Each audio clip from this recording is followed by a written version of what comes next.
ইদানিং হচ্ছে একটা বিষয় নিয়ে অনলাইনে খুব আলোচনা হচ্ছে।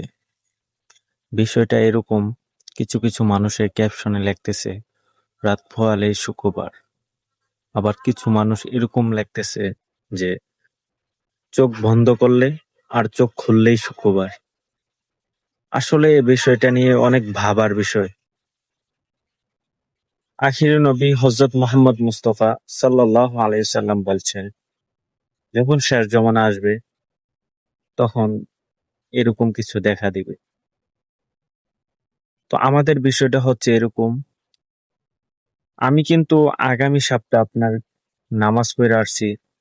নামাজে কি কি করছি এখন পর্যন্ত আমার সবকিছু মনে আছে। তো বিষয়টা খুব ভাবার বিষয়। এই জিনিসটার প্রশ্ন একমাত্র হচ্ছে, আমরা হচ্ছে শেষ জমানাতে আসলেই পড়ে গেছি। এখন আমরা এই জমানাতে আপনার ইমানটা টিকে রাখা খুব কষ্টের বিষয়। তো জানি না আল্লাহ তাআলা আমাদেরকে কতটুকু পর্যন্ত দিবে হায়াত। তো আল্লাহ তাআলা যতদিনই বাঁচিয়ে রাখে, এই দোয়াই করি আল্লাহ যেন সৎ পথে চলতে পারি, সেই তৌফিক তুমি দিও। আপনারা আল্লাহর কাছে বেশি বেশি এই দোয়াটাই করবেন। সকলে ভালো থাকবে, আর পারলে ভিডিওটা একটু শেয়ার করে দিন। আসসালামু আলাইকুম।